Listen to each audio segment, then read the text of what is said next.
what she was doing yesterday.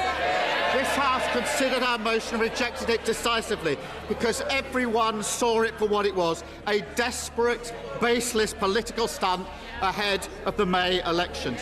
There's a moment in politics when the script completely falls apart, and today it happened live in Parliament.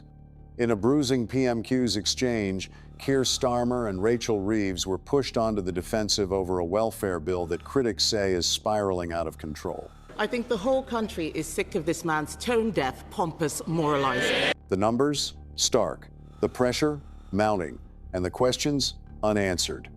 What began as routine political theater quickly turned into something far more revealing, a clash over the economy, defense spending, and whether this government has already lost its grip. The Prime Minister was reduced to whipping his MPs to save him and pleading with a tax dodger to rejoin his cabinet. How much longer do we all have to put up with his shambles? Is this just opposition noise or the beginning of a serious credibility crisis? Before we break it all down, make sure you're subscribed because we cover the moments that actually shape British politics. It's the end of this session, and what a contrast with the beginning, Mr. Speaker. Back in July 2024, those benches were full of sycophantic questions from adoring new MPs. Yesterday, the Prime Minister was reduced to begging those same MPs to save his own skin. Mr. Speaker, he's broken his promise to grow the economy. The only thing that's grown is the welfare bill. The only thing that's grown is the welfare bill. So can the Prime Minister tell us, how many more people are out of work and claiming universal credit since he took office? Prime Minister. Mr. Speaker, she talks about what we've done in terms to raising people out of work. We have the youth guarantee that we've put in place for young people. We've raised the national minimum wage thanks to our Chancellor. We've helped young people into work by cutting NHS waiting lists thanks to the work of the Health Secretary. We put more police on the streets thanks to the work of the Home Secretary. And we've cut energy bills for young people thanks to the work of the Energy. I'm very proud of what this Labour government has delivered in the first session of this Parliament. Mr. Speaker, the Prime Minister doesn't want to say how many more people, in fact, are out of work and claiming universal credit since he took office. Perhaps he doesn't know. So let me tell him. The number is 1.5 million people. That is the entire population of Leeds, Cardiff and Edinburgh put together. Hard-working people are being taxed more and more to pay for a ballooning benefits bill. So can the Prime Minister tell us why, on his watch, for the first time ever, we are now spending more on welfare than we earn in income tax? Prime Minister. Mr. Speaker, the welfare system she complains of is the one they put in place, Mr. Speaker. And, Mr. Speaker, we are reforming it to improve it. And what did they do when we put that forward? They voted to keep the same broken welfare system. Mr. Speaker, that answer was as honest as his reason for sacking Ollie Robbins. Perhaps he'd like to apologise for that right now.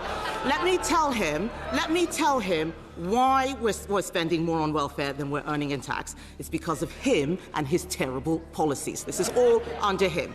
We are spending so much on welfare, we cannot afford to defend the country. And if he won't listen to me, Mr. Speaker, perhaps he'll listen to the former Labour Defence Secretary, Lord Robertson, who is saying, and I quote, "We cannot defend Britain with an ever-expanding welfare budget." I agree with Lord Robertson. Why doesn't he? Mr. Speaker, this is the Labour government that increased defence spending, the highest sustained spend since the Cold War. What did they do, Mr. Speaker? When they came into power, defence spending was 2.5%, and when they left power, it was 2.3%. And even their own Secretary of State admitted they hollowed out our armed forces, so we'll take no lectures from them on defence. Mr. Speaker, talking about more defence spending is not the same as giving more money for defence. He has been in office for nearly 2 years, Mr. Speaker. What he does have, he's got a welfare plan until 2031, but he's not produced a defence investment plan. We have gone backwards on defence under him because we are borrowing to pay for welfare. Yesterday, we learned that the cost of government borrowing is now the highest in 2 decades. That's under him.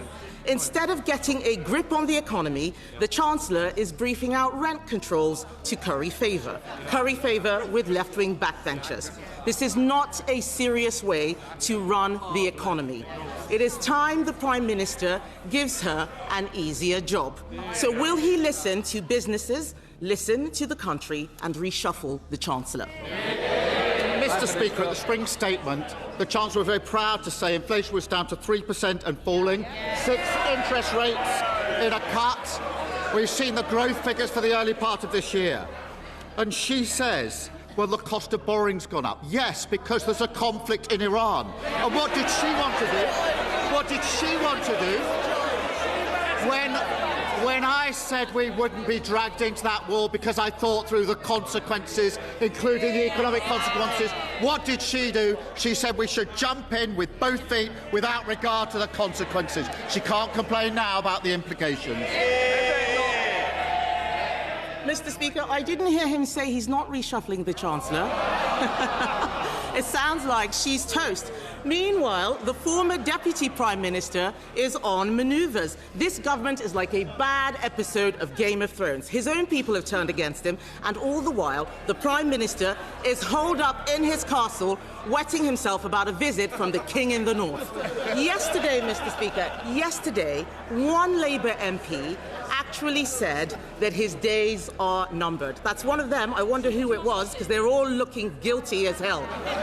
Isn't the real reason, Mr. Speaker, isn't the real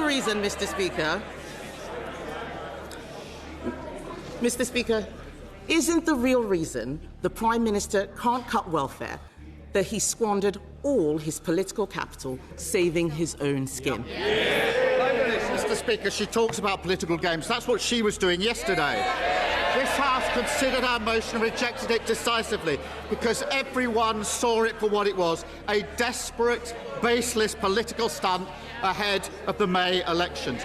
And Mr. Speaker, whilst she and they were playing games here, I was chairing a meeting in Cobra, going through the contingencies and managing our war in the Middle East.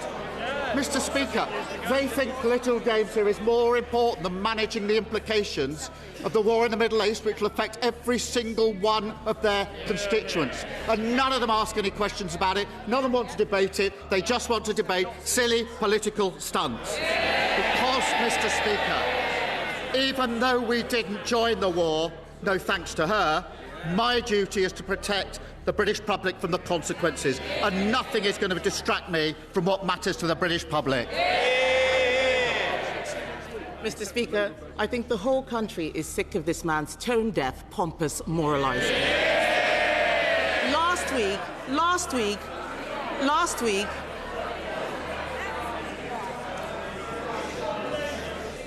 Last week, we all saw him punch the Speaker's chair. This is not a man who is in control. Since the last King's speech, it's been one disaster after another. Cronyism, jobs for friends of convicted paedophiles, peerages for other friends of convicted paedophiles, broken promises on taxes, U-turn after U-turn after U-turn. He's lost a Deputy Prime Minister, 2 Chiefs of Staff, 2 Cabinet Secretaries, the support of his backbenchers and all his credibility. Yes.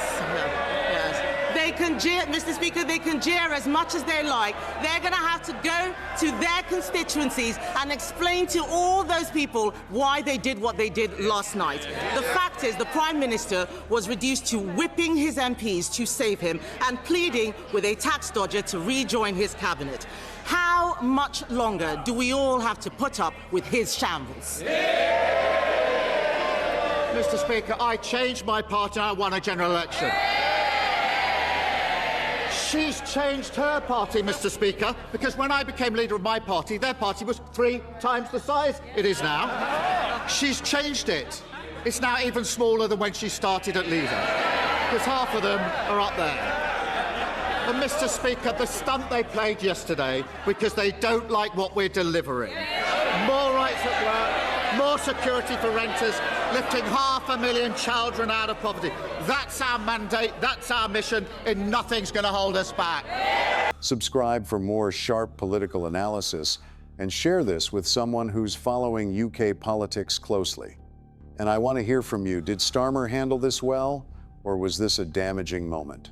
Drop your thoughts in the comments. Let's get into it.